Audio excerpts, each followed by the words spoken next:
Shalom Bapak Ibu Saudara yang terkasih dalam Tuhan. Kembali saya sapa Shalom. Puji nama Tuhan, kita mengucap syukur atas segala kebaikan Tuhan. Kalau kita ada saat ini bukan karena kuat dan gagah kita percaya semua itu adalah anugerah Tuhan yang Tuhan berikan kepada kita. Sebagai ucapan syukur atas segala kebaikan Tuhan yang Tuhan sudah nyatakan dalam hidup kita, saat ini kita akan memuji mempermuliakan nama Tuhan. Kita akan masuk ke dalam hadirat Tuhan. Kita tundukkan kepala. Ini kami di hadapan-Mu ya Tuhan. Kami rindu Bapa menyenangkan hati-Mu. Kami rindu Tuhan menyembah memuji Engkau ya Bapa. Boleh kami masuk lebih dalam ke dalam hadirat-Mu Tuhan. Kuduskan dan sucikan hati kami Bapa, hingga kami boleh layak masuk ke dalam hadirat-Mu. Haleluya, terima kasih Tuhan. Kami memuji-Mu Tuhan.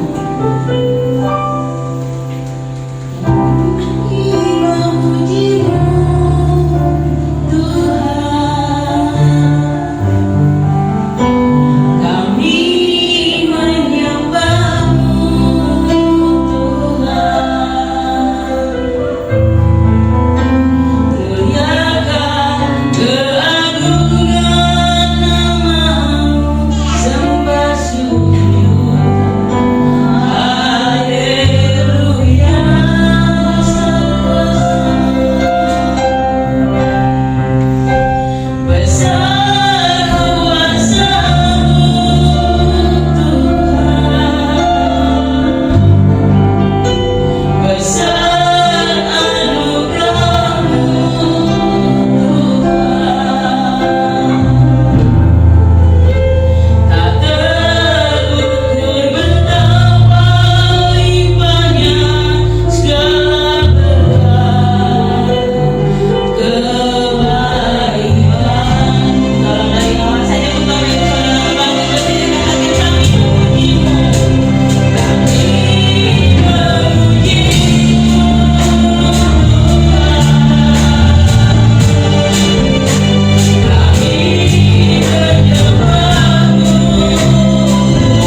Kami saat ini Tuhan rindu menyenangkan hati-Mu Bapa. Kami percaya Tuhan Kau memimpin ibadah kami dari awal, pertengahan hingga akhirnya Bapa. Kami percaya Tuhan hadirat-Mu ada di tengah-tengah ibadah kami pada hari ini ya Bapa. Kami percaya Tuhan ketika pujian penyembahan kami naikkan, ada berkat yang Kau curahkan ya Bapa. Berkat damai dan sejahtera yang Tuhan akan berikan kepada kami semua Bapa. Terima kasih Bapa. Kami serahkan ibadah ini dari awal, pertengahan hingga akhir hari ke dalam tangan kuasa-Mu. Hanya di dalam nama Tuhan Yesus. Haleluya. Amin. Silakan duduk Bapak Ibu Saudara. Begitu besar kebaikannya Tuhan. Apapun yang kita lakukan, betapa besarnya kita mengecewakan hati Tuhan, tapi Tuhan setia memproses kita. Tuhan setia dengan sabarnya menyertai kehidupan Bapak Ibu Saudara. Kita naikkan satu pujian, sabar di Tuhan.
pengobat yang setia, yaitu Tuhan Yesus Kristus. Kita akan bersuka cita di hadapan Tuhan.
Haleluya. Kami rindu Engkau bentuk Tuhan menjadi alat kesukaan bagi-Mu. Kami siap Tuhan. Haleluya. Bagai tanah liat dalam Kau jadikan bejana yang indah. Demikian aku dalam rahmat-Mu. Oh, sungguh berharga di mata-Mu. Berikan panggilan bagai tanah liat dalam rahmat-Mu. Kau jadikan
bejana yang indah. Demikian aku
sehingga setiap keberadaan kami Tuhan, segenap hidup kami sungguh menyatakan kemuliaan Tuhan, sungguh menyatakan kebaikan Tuhan, sungguh menyatakan kasih Tuhan yang diperlukan oleh dunia ini Tuhan. kami alat-Mu Tuhan, sehingga kehidupan kami semakin hari semakin sempurna, karena Tuhan mengubah kami, karena Tuhan membentuk kami. Dan pagi ini Tuhan kami percaya Tuhan, Tuhan mau membentuk kami melalui kebenaran firman-Mu Tuhan. Kami percaya Tuhan mau mengubah kami Tuhan dari setiap kebenaran daripada-Mu Tuhan. Dan kami percaya Roh Allah ada bersama-sama dengan kami untuk mengurapi kami, untuk memampukan kami memahami apa yang Tuhan kehendaki dalam kehidupan kami. Jadi kami percaya Roh Kudus-Mu Tuhan sudah memuduskan kami, sehingga kami layak duduk diam di hadapan-Mu Tuhan untuk mendengar perkataan-perkataan yang daripada-Mu. Terima kasih Tuhan, saatnya kami mau dengar-dengaran dengan Engkau Tuhan. Di dalam nama Tuhan Yesus yang siap dengar firman Tuhan, sama-sama kita katakan amin. Shalom Bapak Ibu, selamat pagi, silakan duduk.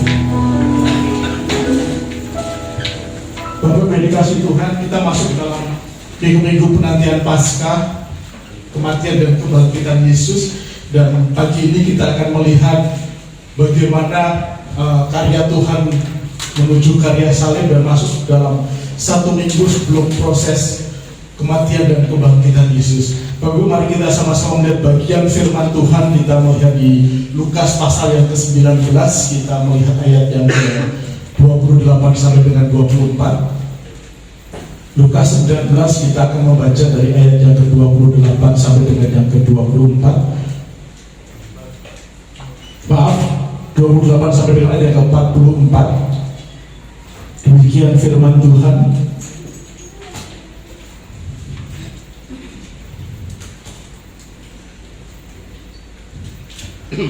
Maaf, portalnya nggak jelas jadi. Ayat ke-28. Dan setelah mengatakan semuanya itu, Yesus mendahului mereka dan meneruskan perjalanannya ke Yerusalem.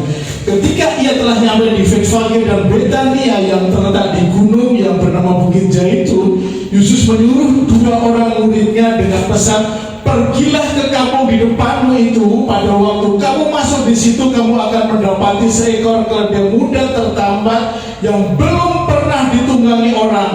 Lepaskanlah keledai itu dan bawalah kemari. Ayat ke-31. Dan jika ada orang bertanya kepadamu, mengapa kamu melepaskannya? Jawablah begini, Tuhan memerlukannya. Lalu pergilah mereka yang disuruh itu, dan mereka mendapati segala sesuatu seperti yang telah dikatakan Yesus. Ketika mereka melepaskan keledai itu, berkatalah orang itu yang mempunyai keledai itu, mengapa kamu melepaskan keledai itu? Jawab mereka, Tuhan memerlukannya.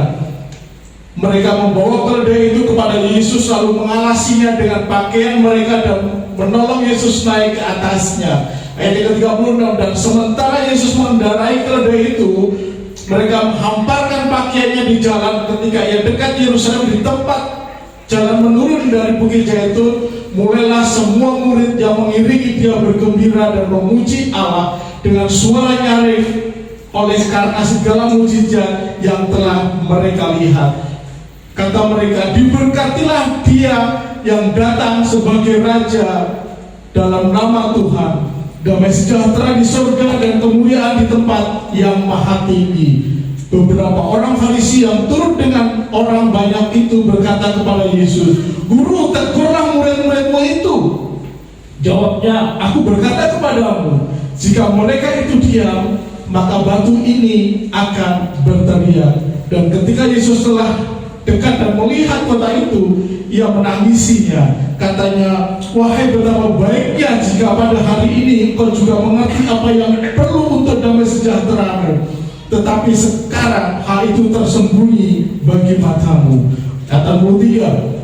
Sebab akan datang harinya bahwa musuhmu akan mengelilingi engkau dengan kubu, lalu mengepung engkau dan menghimpit engkau dari segala jurusan, dan mereka akan membinasakan engkau beserta dengan pendudukmu. Dan pada tembokmu mereka tidak akan membiarkan satu batu pun tinggal terletak di atas batu yang lain, karena engkau tidak mengetahui saat di mana Allah melawat engkau. Bapak Ibu dikasih Tuhan, ini adalah perjalanan Tuhan Yesus, tepatnya sekitar 1 minggu sebelum kematian dan kebangkitan Yesus. Jadi di sini Tuhan menuju ke Yerusalem untuk merayakan Sebuah hari raya itu dari pondok daun dan mereka berkumpul di Yerusalem. Bapak Ibu, dalam perjalanannya Yesus dieluk-elukan. Kenapa Yesus harus dieluk-elukan di situ? Padahal Tuhan Yesus di situ dalam rangka penyalipannya. Kenapa? Bapak Ibu, kalau kita melihat di situ, sebelum sampai ke Yerusalem di Betania, Tuhan sudah menunjukkan kuasanya dengan membangkitkan Lazarus, dengan melaksanakan mujizat-mujizat yang lain. Kalau kita sebelumnya melihat ketika Tuhan dituntut untuk melaksanakan mujizatnya, Tuhan akan katakan waktuku belum tiba. Tetapi ketika di Betania, Tuhan sendiri yang melakukan, Tuhan sendiri yang menunjukkan. Kenapa? Tuhan mau menunjukkan kuasanya, bahwa dialah Tuhan, dialah Raja yang sesungguhnya. Jadi Bapak Ibu, dalam perjalanan Yesus ke Yerusalem, Yesus menunjukkan bahwa kekuasaannya, menunjukkan bahwa dia adalah Raja yang sesungguhnya, dia adalah Allah yang sesungguhnya, dia adalah Tuhan yang sesungguhnya. Bahkan Bapak Ibu, kalau kita melihat satu bagian di Matius, mereka menunjukkan bahwa Hosana, terpujilah Tuhan. Sebuah penekanan dan sebuah perintah. Berilah kami keselamatan Tuhan, berilah keselamatan kami sekarang Tuhan. Jadi Bapak Ibu, ketika Tuhan Yesus masuk ke Yerusalem, orang-orang Yahudi berteriak-teriak kepada Tuhan, Hosana, Hosana. Mereka mengeluh-elukan Tuhan. Mereka menuntut Tuhan memberikan keselamatan, memberikan pemulihan kepada Yerusalem, seperti pada saat kerajaan yang dipimpin oleh Daud dan Salomo. Mereka menuntut sebuah keselamatan, mereka menuntut sebuah pemulihan. Bahkan Bapak Ibu, ketika mereka melihat Tuhan Yesus naik keledai, mereka malah melambaikan tulang, melambaikan pohon daun palem yang diberikan kalau orang Jawa runcian itu apa ya? Runcian melati, rangkaian melati. Jadi Bapak Ibu, di sana ada satu kebiasaan bahwa ketika seorang pemenang atau seorang yang pulang perang itu disambut dengan apa, Bapak? Dengan membawa daun palem dan diberikan rangkaian melati yang disebut dengan lulam, yang menunjukkan bahwa mereka bersorak-sorai karena ada seorang pahlawan, ada seorang pemenang yang datang, ada seorang yang sudah berjuang datang, dan mereka berjuang sebagai pemenang. Dan Yesus ketika naik keledai masuk ke Yerusalem, Tuhan Yesus disambut dengan lulam. Jadi Bapak Ibu, hari ini kalau kita melihat saudara-saudara kita yang yang Katolik, hari ini masuk dalam Minggu Palma, dan mereka akan membawa daun palem di gereja dan akan ditaruh ke dalam di dalam salib atau dalam benda-benda rohani yang lain. Tujuannya apa? Mereka menyambut sebuah kemenangan. Lalu dengan Tuhan Yesus menaiki keledai masuk ke Yerusalem, di hadapan Allah, Tuhan mengungkapkan bahwa dia adalah seorang raja, seorang Mesias yang dinubuatkan, dan kedatangannya telah dinubuatkan oleh Zakaria. Bapak Ibu, kalau kita melihat di Zakaria 9, dengan sangat jelas bahwa Allah sudah menubuatkan bahwa akan ada seorang raja yang datang dengan kemuliaannya dengan menaiki keledai. Sebuah penggenapan. Jadi Bapak Ibu, bukan sekarang kebetulan kalau Tuhan Yesus masuk ke Yerusalem, itu adalah sebuah penggenapan dari nubuatan Nabi Zakaria. Dan kedatangan Tuhan Yesus ditunjukkan dengan cara yang sangat sederhana, dengan menaiki keledai. Bapak Ibu, kalau kita masuk pemahaman di Eropa, keledai adalah sebuah binatang yang bodoh, binatang yang lemah. Tetapi bagi bangsa Timur Tengah, bangsa-bangsa Timur Tengah kuno, mereka melihat bahwa keledai adalah binatang yang sangat cerdas. Pada zaman perang, seorang raja akan berperang dengan kuda pada saat mereka berperang. Tetapi ada kalanya seorang raja dia datang dengan keledai. Kenapa? Dia akan menunjukkan bahwa kedatangannya membawa damai.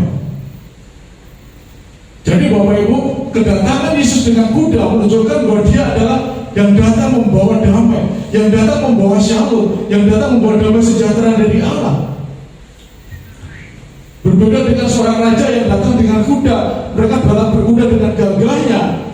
Itu sebuah tanda bahwa aku bersiap dengan perang, aku siap dengan sebuah pertempuran. Tetapi Yesus datang dengan tindakan yang sangat sederhana yang menunjukkan bahwa dia membawa damai, dia membawa damai sejahtera. Jadi Bapak Ibu di sekitar Palestina, karena dia bukan binatang yang rendah, tapi sebuah binatang yang memiliki nilai yang sangat tinggi, memiliki nilai yang sangat luar biasa. Kenapa? Karena keledai itu dikategorikan sebagai binatang yang sangat cerdas.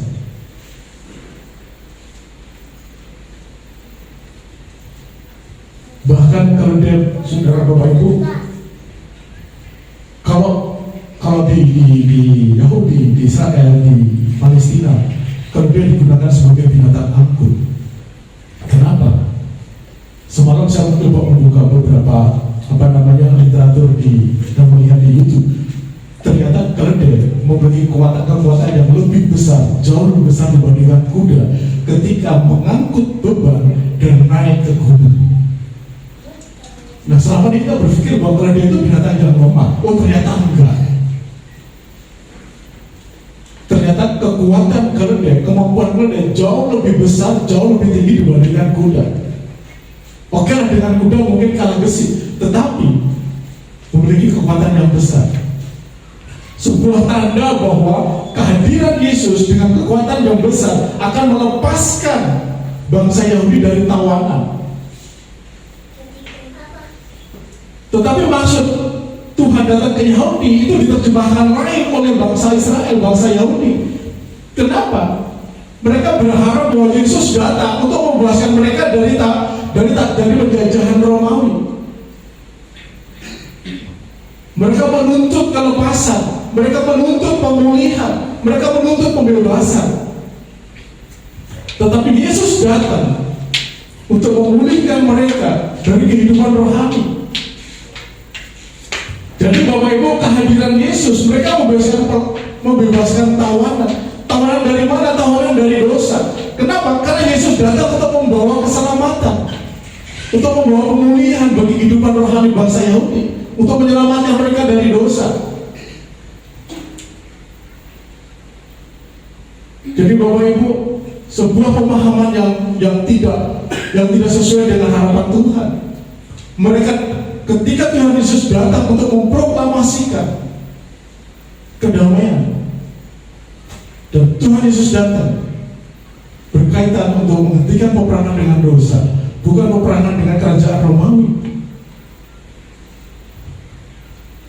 Jadi Bapak Ibu, kalau kita melihat bagian ini bahwa betapa Tuhan begitu mengasihi kita, begitu mengasihi umatnya, dengan cara Bapak Ibu, Tuhan Yesus datang sendiri ke Yerusalem untuk melaksanakan proses penyaliban, dimulai dari kedatangannya ke Yerusalem dengan menunjukkan kuasanya. Dan kenapa Tuhan Yesus harus ke Yerusalem, dan kenapa ketika di Betania Tuhan menunjukkan mukjizatnya? Karena di Yerusalem adalah kota yang besar, kota rohani, dan ketika mau masuk Yerusalem dia harus melewati kota kecil, desa kecil namanya Betania. Dan belum masuk ke Yerusalem, mereka harus melewati di situ. Dan ketika Tuhan menunjukkan mukjizatnya, menunjukkan kekuasaannya, menunjukkan kedahsyatannya, itu akan menjadi sebuah isu, akan menjadi sebuah berita besar. Jadi ketika Yesus mau masuk Yerusalem, mereka akan melihat bahwa seorang Mesias sudah datang, seorang Raja sudah datang, dia akan membebaskan kita. Jadi Bapak Ibu, pemahaman bangsa ini kepada Yesus sudah tidak sesuai dengan apa yang akan dilakukan dengan Yesus. Bapak Ibu, betapa seringkali kita memiliki pemahaman yang salah dengan Yesus. Betapa seringkali kita memiliki pemahaman yang tidak pas. Betapa sering kita memiliki pengenalan yang salah kepada Tuhan. Kenapa Bapak Ibu? Karena ketika kita memiliki pengenalan yang salah, sesuatu yang tidak pas dengan Tuhan, itu akan membawa kepada harapan kita kepada Tuhan. Ketika bangsa Yahudi memiliki pemahaman yang salah, memiliki pengenalan yang salah kepada Tuhan, maka harapan bangsa Yahudi tidak sesuai apa yang dikerjakan Tuhan, tidak sesuai dengan apa yang ditawarkan oleh Tuhan, tidak sesuai dengan apa yang dikerjakan oleh Tuhan. Kenapa? Karena Tuhan datang untuk membebaskan mereka dari dosa, tetapi apa yang dia pahami Itulah yang membuat Tuhan kecewa. Itulah yang membuat Tuhan menangis. Jadi Bapak Ibu, ketika Tuhan Yesus datang ke Yerusalem, Tuhan menaiki keledai dan menjelaskan bahwa kedatangan Yesus sebagai Raja, kedatangan Yesus sebagai Raja damai yang bertujuan untuk menghentikan peperangan melawan dosa, peperangan untuk menghentikan dosa, peperangan untuk menghentikan karya iblis kepada manusia. Jadi Bapak Ibu, kedatangan Yesus sebagai Raja damai menggenapi janji Tuhan, karena pada intinya adalah Tuhan menghendaki umatnya tidak binasa. Tuhan menghendaki umatnya diselamatkan melalui karya Yesus, melalui karya Allah sendiri. Dengan cara apa? Dengan mati di Yerusalem. Dan minggu-minggu pertama, hari-hari pertama dalam minggu sebelum proses penyaliban, Tuhan datang menunjukkan kuasanya. Dia datang sebagai Raja damai. Dan kedatangan Yesus, selain datang sebagai Raja damai, Tuhan juga memproklamasikan kedamaiannya dengan bagi bangsa-bangsa. Jadi Bapak Ibu, Tuhan datang dengan segala kerendahan hatinya. Tuhan datang dengan segala kesederhanaannya. Ketika Tuhan datang dengan keledai, Dia menunjukkan bahwa Yesus datang dengan kerendahan hati. Jadi Bapak Ibu, alasan Tuhan Yesus datang karena dengan keledai, karena keledai melambangkan sebuah kerendahan hati. Keledai memang kontras dengan kuda, tetapi yang harus kita pahami adalah Allah yang penuh dengan rendah hati. Allah yang mengajar kita dengan rendah hati. Dan Yesus datang keledai karena Yesus tahu sebuah karakteristik yang luar biasa dalam keledai itu. Hewan yang pintar, hewan yang sabar, hewan yang taat, hewan yang lemah lembut. Jadi Bapak Ibu, kedatangan Yesus dan kesederhanaannya, kedatangan Yesus ke Yerusalem untuk memproklamasikan kedamaiannya dengan ditunjukkan dengan kerendahan hatian ketika Tuhan Yesus datang ke Yerusalem. Jadi Bapak Ibu, kedatangan Yesus ke Yerusalem, Dia adalah menunjukkan seorang raja yang lemah lembut untuk menghentikan peperangan. Kenapa Tuhan memiliki misi peperangan? Bapak Ibu, karena pada saat itu yang terjadi di sana adalah terjadi kegerakan Selo, yaitu kegerakan di mana orang-orang Yahudi mereka berperang untuk mengangkat senjata untuk membebaskan tanah Israel dari kekuasaan asing. Karena menurut mereka, menurut bangsa Selo, tanah Israel adalah tanah milik umat Yahudi yang harus dipertahankan, yang harus direbut kembali dari penjajahan orang asing. Jadi Bapak Ibu, Tuhan Yesus datang disalahartikan. Ketika Yesus datang untuk menghentikan peperangan dengan dosa, mereka memahami bahwa dan mereka membandingkan bahwa Yesus datang seperti seorang yang memimpin gerakan Selo pada saat itu. Mereka berperang untuk merebut tanah milik nenek moyangnya. Mereka merebut tanah yang harus jadi miliknya. Dan disitulah kita melihat bahwa Yesus datang tidak bisa diperbandingkan dengan gerakan Selo, karena Yesus datang untuk menghentikan peperangan, karena Yesus datang sebagai Raja yang memproklamasikan kedamaian bagi bangsa-bangsa. Jadi Bapak Ibu, Yesus datang dengan keledai karena Tuhan Yesus hendak memproklamasikan bahwa Dia adalah seorang Raja, seorang Mesias yang menunjukkan bahwa Dia adalah Mesias yang mulia, bukan seorang Raja dalam konsep pemikiran Yahudi, tapi mereka yang diharapkan oleh bangsa Yahudi. Tetapi Yesus datang sebagai Mesias yang membawa kedamaian, yang membawa misi damai. Jadi Bapak Ibu, kedatangan Yesus dengan misi damai, kedatangan Yesus untuk menghentikan peperangan, tetapi kehadiran Yesus juga membebaskan mereka dari tawanan. Ketika mereka berperang dengan bangsa asing, mereka berharap ada seorang pahlawan yang datang untuk membebaskan mereka dari tawanan. Tetapi yang terjadi adalah Yesus datang untuk membebaskan mereka dari tawanan dosa. Lalu ketika kita melihat bahwa Tuhan Yesus datang ke Yerusalem, Tuhan Yesus menangisi mereka. Kenapa Bapak Ibu Tuhan Yesus menangis? Di awal kita melihat ada sorak-sorai Hosana, Hosana bagi dia yang datang dalam nama Tuhan. Mereka bersorak-sorai eluk-elukan Tuhan. Tetapi ketika Yesus eluk-elukan, ketika Yesus melihat apa yang terjadi di Yerusalem, Tuhan Yesus datang dan menangis. Kenapa Tuhan Yesus menangis? Karena pada saat itu para penduduk Yerusalem tidak tahu, para penduduk Yerusalem sangat mengerti akan maksud dari kedatangan Tuhan Yesus. Mereka menyambut kedatangan Yesus karena mereka menantikan seorang penaku. Mereka menantikan seorang Mesias yang sanggup memimpin mereka untuk melawan, untuk merebut tanah mereka kembali dari jajahan orang asing, yaitu kerajaan penjajahan Romawi. Banyak dari mereka berpikir bahwa Yesus adalah Mesias yang sanggup melepaskan mereka dari tawanan asing. Mereka bersorak-sorai, seorang pahlawan sudah datang, seorang pemenang sudah datang. Kenapa? Karena mereka sudah melihat kekuasaan Tuhan, mereka sudah melihat kekuatan Tuhan, mereka sudah melihat apa yang dikerjakan Tuhan di tempat-tempat sebelumnya. Mereka sudah melihat mujizat Tuhan yang dikerjakan di Betania, sehingga mereka merasa bahwa Tuhan adalah Allah yang mampu. Oh, ini adalah Mesias yang dikirim oleh Allah untuk membebaskan kami.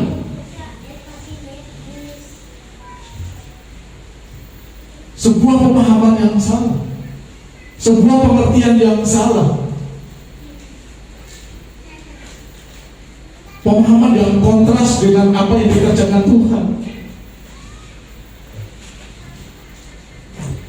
Mereka percaya kepada Tuhan, iya mereka percaya, tapi yang mereka percaya bahwa Dia adalah Allah yang akan membebaskan mereka dari penjajahan asing. Tetapi yang akan Tuhan lakukan adalah mereka tidak menaklukkan bangsa-bangsa, melainkan menaklukkan pikiran, menaklukkan hati bagi setiap bangsa, untuk mereka tidak berkeras hati.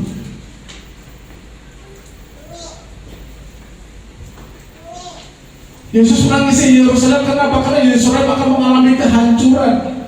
Bapak Ibu, kalau kita melihat di bagian-bagian akhir, melihat di ayat yang ke-43, sebab aku datang pada harinya, bahwa musuhmu akan mengelilingi engkau dengan kuku, lalu mengepung engkau dan menghimpit engkau, dan mereka akan membinasakan engkau. Bapak Ibu, Yerusalem adalah kota yang sangat penting dalam kehidupan rohani bangsa Israel. Kenapa? Karena kota Yerusalem adalah sentral dari kehidupan rohani mereka.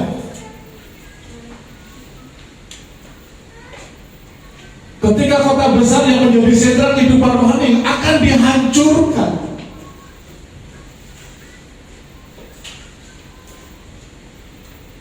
Di sini Tuhan Yesus menangis bukan sekedar menangis. Kalau kita melihat mana dari kata menangis di sini, bukan sekedar menangis, tapi juga menangis dan meratap. Kalau dalam terjemah sederhana, nangis geru-geru. Geru-geru itu apa ya? Kalau Jawa itu geru-geru namanya. Apa ya Pak ya? Nangis geru-geru. Kalau anak kecil nangis guling-guling, contoh gini. Ketika seorang anak kecil kehilangan sesuatu yang sangat berharga yang dia punya, dia akan nangis gulung-gulung, akan nangis teriak-teriak. Namanya nangis geru-geru. Kalau di Jawa saya nggak tahu bahasa Indonesia ini apa ya. Nangis meraung-raung, nangis kejer gitu. Bukan kecil, nangis meraung-raung. Kenapa? Karena ada sesuatu yang hilang. Yerusalem akan dihancurkan. Yerusalem adalah kota yang sangat berarti, kota yang sangat penting dalam kehidupan rohani, dalam kehidupan kekristenan. Itu akan dihancurkan, bahkan sebuah batu pun mereka tidak akan melekat pada batu yang ada di bawahnya. Itu sudah dihancurkan, hancur lebur.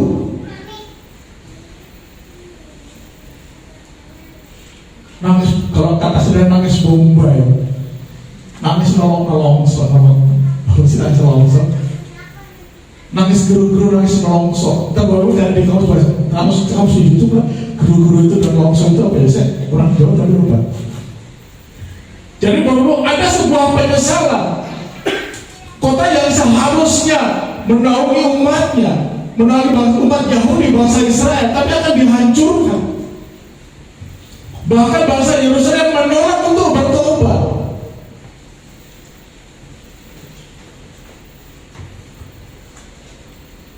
Jadi Bapak Ibu, ada sebuah penyesalan Tuhan Yesus datang ke Yerusalem. Lalu Bapak Ibu, pelajaran penting apa yang kita temukan dari perjalanan Tuhan Yesus masuk ke Yerusalem? Pelajaran yang pertama bahwa kedatangan Yesus ke Yerusalem adalah sebuah peristiwa yang sudah dinubuatkan para nabi, yang sudah dinubuatkan oleh Nabi Zakaria. Tuhan Yesus masuk ke Yerusalem sebagai raja yang penuh dengan rendah hati, dengan kedamaian, membawa damai, membawa kasih. Bahwa ini kedatangan Yesus ke Yerusalem menunjukkan sebagai raja yang memberikan kasih kepada umat manusia. Ini sebuah perjalanan terakhir yang Yesus lakukan.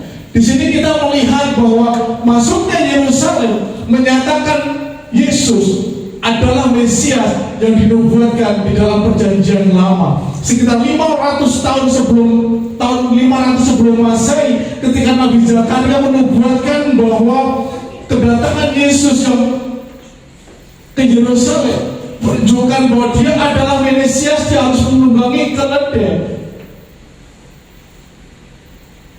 menunjukkan bahwa Yesus adalah raja yang sederhana. Yesus datang membawa damai. Yesus tidak datang membawa peperangan.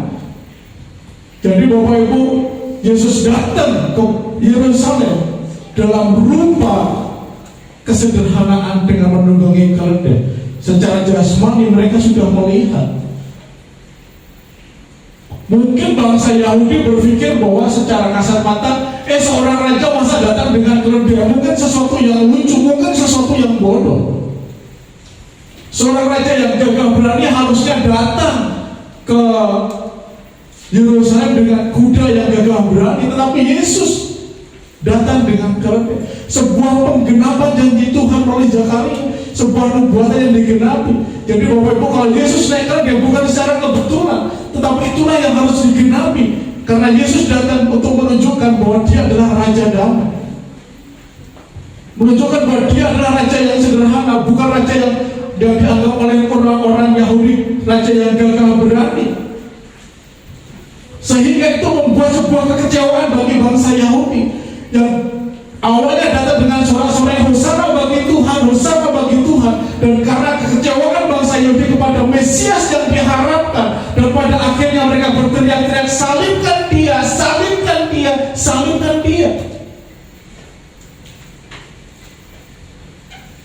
Sebuah kekecewaan dari bangsa Yahudi. Mereka mengharapkan seorang raja yang gagah berani, yang siap berperang. Tetapi yang dia lihat adalah seakan-akan seorang raja yang lemah, seorang raja yang bodoh dengan naik keledai, seorang raja yang yang lucu datang dengan keledai, yang membawa kekecewaan bagi setiap mereka. Sehingga ada sebuah kontradiksi yang sangat jelas. Mereka datang dengan Hosana, Hosana, terpujilah dia yang datang dalam nama Tuhan, menjadi salibkan dia, salibkan dia, salibkan dia.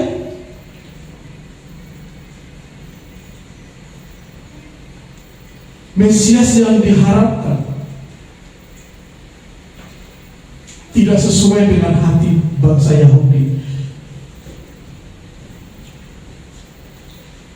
Bahkan Bapak Ibu, ketika murid-murid bersorak-sorai, mereka, guru hentikan itu. Mereka bersorak-sorai dengan lantangnya, Hosana, Hosana, Hosana. Tetapi ketika dia melihat rajanya datang dengan naik keledai, banyak orang melihat bahwa Yesus datang dengan keledai menunjukkan sebuah kelemahan.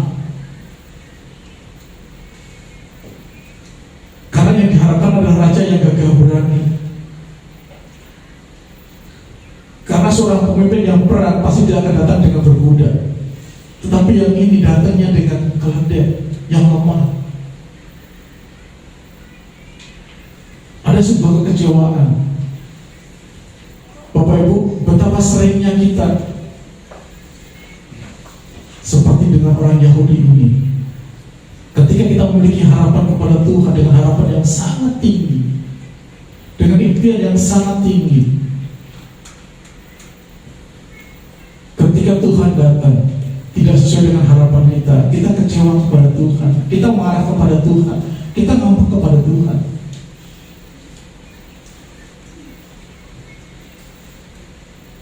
Bapak Ibu, apa yang dilakukan orang-orang Yahudi di Yerusalem seperti seorang ibu atau seorang bapak memerintah kepada anak kecil. Ketika dia mengharapkan sesuatu kepada anak kecil, dan nyanjung-nyanjung anak kecil, meninggikan anak kecil, lalu memberi perintah. Demikian juga sebaliknya, seorang anak yang minta sesuatu kepada orang tuanya, dia nyanjung-nyanjung orang tuanya, dia baik-baiki dengan orang tuanya. Bapak Ibu, kita mikir ketika jadi anak kecil, ketika kita minta sesuatu kepada orang tua kita, yang tadinya suruh nyapu lantai aja gak mau, tiba-tiba pagi-pagi bangun pagi, nyapu lantai, bersih-bersih gitu kan. Anak kecil bangun tidur, bersih tempat tidur, ngatur. Tujuannya apa? Ada sesuatu yang dia akan minta kepada orang tuanya. Sama seperti bangsa Yahudi di Yerusalem, ketika Yesus datang dengan harapan yang tinggi, dia bersorak-sorai meninggikan Tuhan, Hosana, Hosana. Tetapi ketika yang diberikan Tuhan sesuatu yang tidak sesuai dengan harapannya, salibkan dia, salibkan dia, salibkan dia. Seperti kita kepada orang tua kita, ketika kita minta sesuatu, Tuhan, orang tua kita gak ngasih. Mama jahat, mama jahat, mama pun gak sesuai dengan harapan. Akhirnya kita menghujat orang tua kita. Sama seperti ketika Tuhan memberikan kita sesuatu yang tidak sesuai dengan kita harapkan, tanpa kita sadar kita menghujat Tuhan, tanpa kita sadar kita mencerca Tuhan. Tuhan, kalau aku diterima kerja sebagai ini, Tuhan, aku mau rajin ibadah. Tuhan, kalau aku dapat ini, Tuhan, aku mau melayani. Kayak bangsa-bangsa Yahudi, baik-baik Tuhan, Hosana, terwujudlah Tuhan. Tetapi ketika sesuatu itu tidak terjadi kepada kita, salibkan dia, salibkan dia, salibkan dia. Yang kedua, Bapak Ibu, Yesus datang ke Yerusalem sebagai seorang penebus dengan menunggangi keledai, menyatakan bahwa dengan kerendah hatian dan pelayanannya menunjukkan bahwa dirinya adalah sosok yang membentangkan pekerjaan penyelamatan. Bapak Ibu, kalau dia menunjukkan kerendah hatian, jadi jelas Yesus masuk ke Yerusalem dengan menunggangi kuda. Dia ingin memperlihatkan kepada setiap kita, menyatakan kepada setiap kita bahwa Dia adalah Allah yang rendah hati, yang mengajar kita kedamaian, yang mengajar kita rendah hati, yang mengajar kita untuk kasih. Kalau dia bukan binatang untuk pekerjaan kasar, tapi kalau dia adalah binatang untuk pekerjaan yang sederhana, pekerjaan yang pekerjaan yang smart, bukan sesuatu yang kasar, bukan pekerjaan kasar, Bapak Ibu. Jadi Bapak Ibu, kalau Tuhan datang dengan kerendah hatian, dengan pelayanannya, yang menyatakan dirinya Allah yang rendah hati. Kalau Allah mengajarkan kita rendah hati, bagaimana dengan kita? Apakah kita juga memiliki kerendah hati yang seperti Allah ajarkan kepada kita? Ketika Tuhan Yesus memahami dirinya berproses untuk menuju kematian di atas kayu salib, Tuhan masih menunjukkan kerendah hatiannya, Tuhan masih menunjukkan pelayanannya kepada kita. Melalui apa? Melalui kedatangannya ke Yerusalem.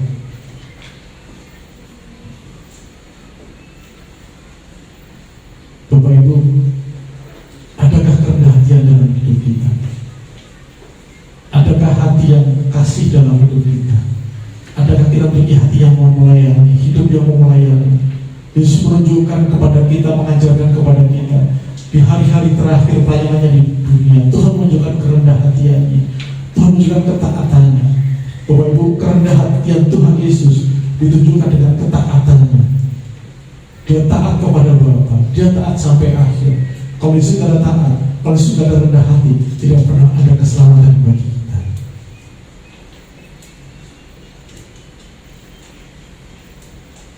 Yesus datang dengan kerendah hatiannya untuk membawa shalom bagi setiap kita, untuk membawa damai bagi setiap kita. Kita diperdamaikan dengan Allah, kita dipulihkan dengan Allah. Bahkan Yesus melepaskan kita dari tawanan. Pelajaran yang ketiga yang kita temukan adalah Yesus datang ke Yerusalem untuk menyatakan bahwa dirinya adalah Raja dari kemuliaan dan kemenangan. Yesus secara terang-terangan bahwa dirinya adalah Raja, kemuliaan dan kemenangan. Ketika Yesus naik ke Yerusalem, yang terakhir kalinya dengan menunggangi kuda.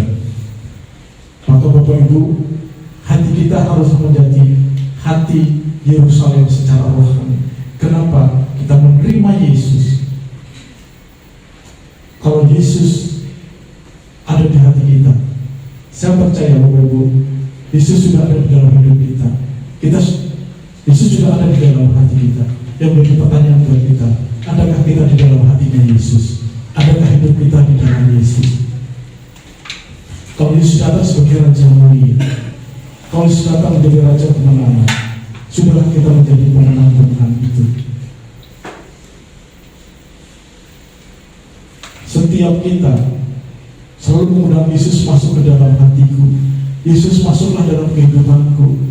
Tetapi pertanyaan buat kita sekalian, sudahkah kita masuk ke dalam hatinya Tuhan? Sudahkah kita masuk ke dalam hidupnya Tuhan? Bapak Ibu, lagu Sabarnya Tuhan bukan sesuatu yang sederhana. Kalau kita membaca kata demi kata, betapa sabarnya Tuhan untuk menolong kita. Di hari-hari terakhir menjelang kematiannya, Yesus dengan lemah lembut, Yesus dengan kasihnya, Yesus dengan kesabarannya, Yesus dengan kerendahan hatiannya mau menyelamatkan. Dia datang kepada manusia, datang kepada kota bangsa yang di Yerusalem untuk menyelamatkan mereka.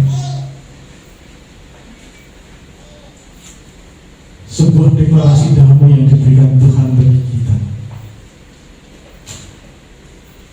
Kalau Tuhan sudah menunjukkan kemuliaannya, sudah menunjukkan kemenangannya, masihkah kita ragu untuk percaya Tuhan? Bukan sekedar percaya. Yuk kita renungkan. Kalau kita sudah manggil Tuhan untuk masuk dalam hidup kita, kalau kita sudah manggil Tuhan untuk masuk ke dalam hati kita, menjadi pertanyaan buat kita, sudahkah kita masuk dalam hidupnya Tuhan dengan menghidupi firman Tuhan? Dan sudahkah kita masuk ke dalam hatinya Tuhan? Bapak Ibu, kalau Dia Raja kemenangan, saya percaya, saya yakin dan saya mengimani, tidak ada satu pun yang terlewatkan dalam kehidupan kita kalau kita selalu bersama dengan Tuhan. Kuncinya adalah, sudahkah kita menghidupi kebenaran firman Tuhan, menghidupi Tuhan, dan sudahkah kita hidup di hatinya Tuhan? Bukan sekedar Tuhan hidup di hati kita, tetapi sudahkah kita hidup di hatinya Tuhan? Bapak Ibu, satu pelajaran penting pada pagi ini melalui perjalanan Yesus ke Yerusalem. Kedatangan Yesus di Yerusalem itu terakhir kalinya. Dia menjadi seorang penebus dengan menunggangi keledai. Dia menyatakan bahwa dirinya adalah Mesias yang sudah dibuatkan. Dia menyatakan dirinya bahwa dengan kerendahan hati dan pelayanan dirinya adalah sosok yang membentangkan pekerjaan keselamatan, dan menyatakan dirinya bahwa Dia adalah Raja dari kemuliaan dan kemenangan. Wujud terus dalam Tuhan Yesus. Tuhan memberkati kita sekalian. Mari kita tundukkan kepala. Kami bersyukur Tuhan, pagi ini Tuhan mengingatkan kami dalam karya Yesus, perjalanan Yesus ke Yerusalem, menunjukkan bagi kami bahwa Engkau adalah Raja damai. Engkau menunjukkan Allah yang rendah hati. Engkau menunjukkan Allah yang penuh dengan kasih. Tuhan, mampukan kami Tuhan. Kami percaya Tuhan, Engkau adalah Allah yang penuh dengan sabar yang memimpin kehidupan kami. Ketika kami menghujat Engkau Tuhan, ketika kami tidak mempercayai karya-Mu Tuhan, Engkau begitu lembutnya, Engkau begitu kasihnya membawa kami ke dalam keselamatan demi keselamatan. Kami bukan rindu untuk berperang Tuhan, tapi kami rindu untuk berdamai dengan Tuhan. Kami tidak menghujat Tuhan, kami rindu bersekutu dengan Tuhan. Tuhan, kalau kami sudah mengundang Engkau dalam hati kami Tuhan, kami rindu, kami ingin Tuhan masuk ke dalam hati Tuhan. Kami rindu Tuhan hidup kami hidup bersama dengan Tuhan. Kami rindu Tuhan segera mendengar kami dengan hati Tuhan. Karena kami tahu Tuhan adalah Allah yang penuh dengan kemenangan, Raja kemenangan, Raja kemuliaan. Sabarnya Tuhan menghadapi itu, memimpin di jalan-jalan hingga keluar.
dengan kita. Yesus datang menawarkan pemulihan bagi setiap kita. Yesus datang untuk membebat luka-luka kita. Yesus datang untuk menyempurnakan setiap kita. Yesus sudah ada di dalam hidup kita. Yesus sudah ada di dalam hati kita.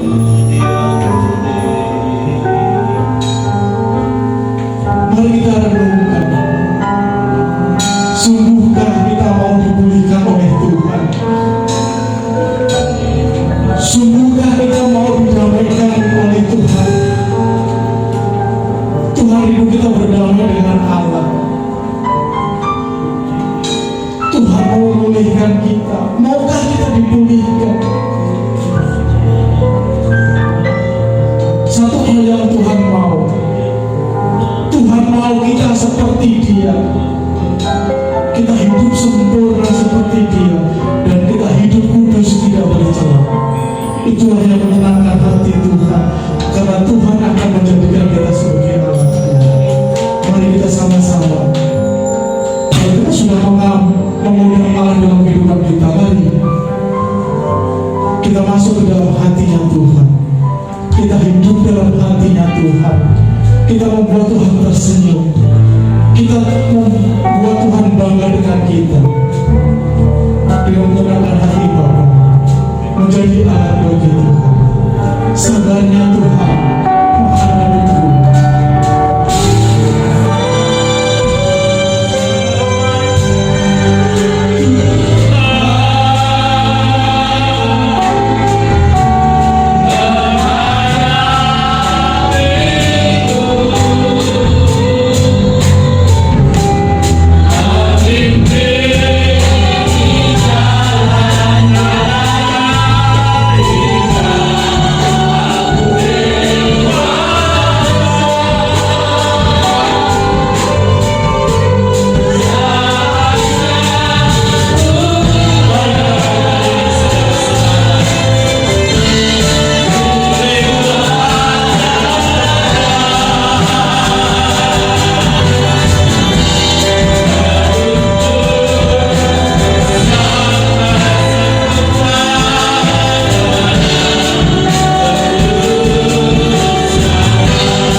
yang sering nakal, tidak konsekuen dengan apa yang kami katakan.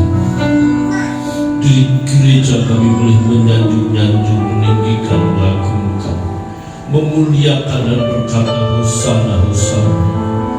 Realitas itu hari demi hari sering kami melukai hatimu Tuhan. Tetapi Kau sabar, Kau tetap melindungi dan menjaga kami, memberkati kami Tuhan. Ajar kami sungguh sadar untuk kami sungguh-sungguh belajar seperti Engkau. Kami tidak seperti orang-orang yang saleh yang berkata hosana, hosana, tetapi karena rupanya ia berkata, salibkan Yesus. Ajar kami konsisten dengan apa yang kami percaya, apa yang kami katakan kepada. Berkati hamba-Mu Bapak Luli yang sudah menyampaikan firman. Terus jadikan berkat dan nama Tuhan dipermuliakan, keluarganya diberkati dan setiap usahanya dibuat dan berhasil. Bapak terima kasih Bapak. Hamba mengangkat tangan bagi jemaat. Berkat Tuhan turun atas mereka sekalian. Yang berkekurangan Tuhan cukupi dengan cara Tuhan. Tolong Tuhan. Yang sakit Tuhan sembuhkan di dalam nama Yesus. Jemaat-jemaat yang saat ini belum bisa datang karena sakit, Tuhan terus tetap melawan. Kami percaya Tuhan mendengar doa kami. Kami berdoa bagi yang terputus asa karena banyak masalah kesulitan yang dihadapi. Tuhan beri jalan keluar. Tuhan kuatkan dan teguhkan bahwa Tuhan sungguh-sungguh membentuk mereka sesuai dengan kehendak Allah. Bapak terima kasih. Kami percaya kami sudah diberkati saat ini. Setiap usaha dan mata pencarian kami diberkati Tuhan. Roda ekonomi keluarga umat-Mu semakin membaik dan menjadi berkat. Bapak terima kasih. Kami percaya Tuhan tolong anak-anak yang sekolah dan kuliah. Tuhan tolong anak-anak yang saat akan menghadapi ujian sekolah juga. Tuhan akan memberkati, mempersiapkan mereka agar mereka dapat memiliki nilai yang baik untuk melanjutkan sekolah mereka sekalian. Bapak terima kasih. Kami percaya Tuhan memberkati kami sekalian. Doa kami untuk family gathering pada bulan Juli nanti, kami membutuhkan banyak dana. Kami percaya dana itu kecil bagi kami kalau kami setia sekata bersama-sama mendukung semuanya untuk kemuliaan nama Tuhan. Bagi jemaat yang akan memberikan dirinya dibaptis juga, Tuhan persiapkan mereka sekalian. Bapak terima kasih. Negeri ini kami serahkan dalam tangan pengasihan Tuhan. Berikan damai dan sejahtera. Pemerintah kami dari daerah sampai pusat, Presiden kami Bapak Insinyur Joko Widodo, Tuhan berikan hikmat untuk mengatur negeri ini sehingga keamanan ketentraman semakin nyata melalui Polri dan ABRI, dan perekonomian semakin membaik. Nama Tuhan dipermuliakan. Bapak, sebelum jemaat Tuhan pulang, jemaat Tuhan akan memberi persembahan. Tuhan memberkati persembahan umat-Mu agar persembahan ini berarti, berguna untuk pelayanan di tempat ini. Dan kami tahu tangan-tangan yang memberi dengan sukacita. Diberkati Tuhan. Terpujilah nama Bapa. Saudara-saudara, arahkan mata hatimu dan pulanglah dengan berkat Tuhan. Kiranya damai dan sejahtera dari Allah Bapa, kasih setia dari Yesus Kristus Tuhan, dan persekutuan Roh Kudus menyertai seluruh jemaat Tuhan